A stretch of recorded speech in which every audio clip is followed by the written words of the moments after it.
السلام علیکم دوستو یہ غزہ 7 ہجری میں پیش آیا۔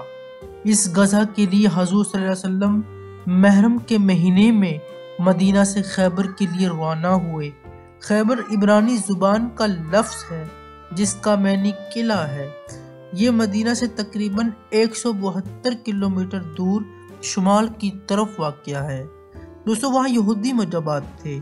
پھر جو یہودی مدینہ سے جلا وطن کیے گئے ان میں سے کچھ شام چلے گئے، لیکن زیادہ تر خیبر میں ہی آ کر آباد ہو گئے۔ انہوں نے ہمیشہ آپ صلی اللہ علیہ وسلم کی مخالفت کی اور کفار مکہ کے ساتھ ہر طرح کا تعاون کیا۔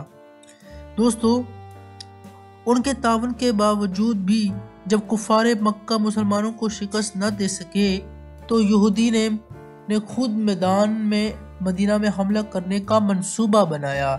اس سلسلے میں ایک یہودی سردار سلام بن ابی الحقیق زیادہ سرگرم عمل تھا۔ مسلمانوں کے علم میں جب یہ بات آئی تو عبداللہ بن عتیق رضی اللہ تعالی عنہ نے آپ صلی اللہ علیہ وسلم سے اجازت طلب کی کہ اس کا خاتمہ کر دیا جائے۔ اجازت ملنے کے بعد انہوں نے سلام بن ابی الحقیق کو قتل کر دیا۔ اس کے قتل کے بعد امین بن زرام نے اس کی جگہ سنبھالی۔ یہ سلام کا بھتیجا تھا۔ آپ صلی اللہ علیہ وسلم نے حضرت عبداللہ بن رواحہ رضی اللہ تعالیٰ عنہ کی نگرانی میں 30 صحابہ کرام کو اسیر کے پاس بھیجا کہ لڑائی کے بجائے بات چیت سے معاملات حل کیے جائیں۔ اسیر نے یہ بات تسلیم کر لی کہ وہ مدینہ جا کر آپ صلی اللہ علیہ وسلم سے براہ راست بات چیت کرے گا۔ اسیر اور اس کے ساتھی اور صحابہ کرام واپس مدینہ کی طرف چل پڑے۔ راستے میں اسیر نے ایک صحابی کی تلوار چھیننے کی کوشش کی تو وہاں لڑائی شروع ہو گئی۔ دوستو اس لڑائی کا نتیجہ یہ ہوا کہ سارے یہودی قتل ہو گئے، صرف ایک زندہ بچا۔ مسلمانوں کے اس واقعے میں قطعاً کوئی غلطی نہیں تھی، لیکن اس سے یہودی بپھر گئے، یعنی غصہ ہو گیا، بلوغ ہو گئے۔ دوستو 7 ہجری کا سال جیسے ہی شروع ہوا، بنو غطفان کے ایک گروہ نے مسلمانوں کے چراگاہ پر حملہ کر دیا۔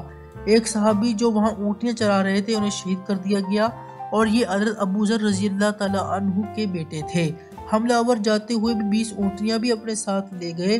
مسلمانوں نے ان کا تعاقب کیا تو بجائے معافی تلافی کے قبیلہ غطفان کا سردار خود لڑائی کے لیے سامنے آ گیا۔ مسلمانوں نے زبردست تیر اندازی کی، خصوصاً حضرت سلمہ نے۔ غطفان میں والوں کو اونٹیاں چھوڑ کر وہاں سے بھاگنا پڑا۔ اس کی وجہ سے پہلے سے موجود کشیدگی میں اور اضافہ ہو گیا۔ یہ اس وجہ سے حضرت صلی اللہ علیہ وسلم کے لشکر کی تعداد جو ہے وہ 1400 تھی اور ان کے لیے 200 گھوڑے میسر تھے، باقی سب لوگ پیدل تھے۔ آپ نے کمال حکمت سے اپنے لشکر کو بنو غطفان اور خیبر کے درمیان اتارا۔ اس سے یہ دونوں یعنی یہودی اور بنو غطفان آپس میں مل نہیں سکتے تھے۔ خیبر میں یہودی کے 8 بڑے قلعے تھے۔ سب سے پہلے قلعہ نام فتح ہوا، لیکن اس معرکے سے کے سپہ سالار محمود بن مسلمہ رضی اللہ تعالیٰ تھوڑی دیر آرام کرنے کی غرض سے قلعے کی دیوار کے سامنے بیٹھ گئے تو یہودی نے اوپر سے پتھر کی چکی کا پہاڑ گرا کر انہیں شہید کر دیا۔ اس قلعے کے بعد باقی قلعے بھی باری باری فتح ہوتے چلے گئے، لیکن کموز قلعے میں سخت مقابلہ ہوا۔ محاصرہ کیے جانے پر کئی دنوں تک جاری رہا، مگر فتح حاصل نہ ہو سکی۔ بالآخر آپ صلی اللہ علیہ وسلم نے ارشاد فرمایا کہ کل میں اس شخص کے ہاتھ میں علم لشکر کا جھنڈا دوں گا جس کے ہاتھ میں اللہ فتح عطا فرمائے گا، اور وہ شخص خدا اور خدا کے رسول صلی اللہ علیہ وسلم سے محبت کرتا ہے اور خدا کا رسول بھی اس سے محبت کرتے ہیں۔ ہر صحابی خواہش تھی کہ یہ سعادت اس کے حصے میں آئے۔ اگلے دن آپ صلی اللہ علیہ وسلم نے پوچھا کہ علی رضی اللہ تعالیٰ عنہ کہاں ہیں؟ وہ تشریف لائے۔ ان کی آنکھوں میں شدید اور بیماری تھی اور وہ جنگ لڑنے کے قابل ہی نہیں تھے۔ حضور صلی اللہ علیہ وسلم نے اپنا لہاب دان منہ کا تھوک حضرت علی کی آنکھوں پر لگایا اور دعا بھی فرمائی۔ یہ معجزہ سب کے سامنے ہوا۔ فوری طور پر حضرت علی کی آنکھیں بالکل ٹھیک ہو گئی۔ انہوں نے علم سنبھالا اور مقابلے کے لیے چل پڑے۔ دوستو خیبر کا قلعے کا دروازہ اتنا مضبوط تھا کہ حضرت علی نے اسے ایک ہی جھٹکے میں اکھاڑ پھینکا۔ دوستو اس قلعے کا سربراہ کا نام معرب تھا، جو عرب میں 1000 جنگجوؤں کے برابر سمجھا جاتا تھا۔ وہ خود حضرت علی کے مقابلے میں آیا اور تکبر بھرے انداز سے کہنے لگا، خیبر کو معلوم ہے کہ میں مرحوم ہوں، ہتھیار پوش بہادر اور تجربہ کار۔ اس پر حضرت علی نے فرمایا میں وہ ہوں کہ میری ماں نے میرا نام حیدر یعنی شیر رکھا ہے، جنگل کی شیر کی طرح بہادر اور خوفناک۔ محرم نے سر پر پتھر کا ٹوپی خود ٹوپی پہن رکھا تھا، مگر حضرت علی کی تلوار نے خود کو بھی کاٹ دیا اور مرہب کو بھی۔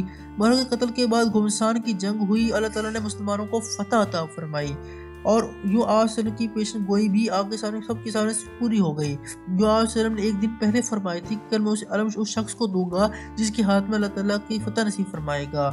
دوستوں کچھ قبیلے بغیر لڑائی کے فری فتح ہو گئے، انہوں نے گفت و شنید کر کے ہتھیار ڈال دیے اور اپنی پناہ حاصل کر لی۔ دوستوں یوں جنگ فتح ہو گئی، اور اس طریقے کے ساتھ اگر اس جنگ میں بات کریں تو اس غزہ میں 16 مسلمان شہید ہوئے تھے اور جبکہ 93 یہودی قتل ہوئے تھے۔ دوستوں مسلمانوں نے خیبر کا قلعہ فتح کیا، اور اس دوران کچھ صحابہ کرام جو حبشہ میں موجود تھے وہ بھی خیبر آ کر آپ صلی اللہ علیہ وسلم سے مل گئے۔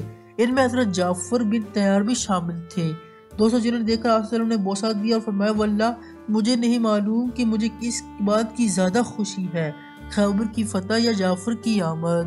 دوستوں یہ کمال ہے دوستوں جو مسلمانوں نے اس جنگ کو لڑا اور اس میں سے کامیابی حاصل کی۔ دوستوں یہاں تک تھی ہماری ویڈیو اچھی لگے تو چینل کو ضرور سبسکرائب کریں، لائک کریں، شیئر کریں۔ تھینک یو ویری مچ، اللہ حافظ۔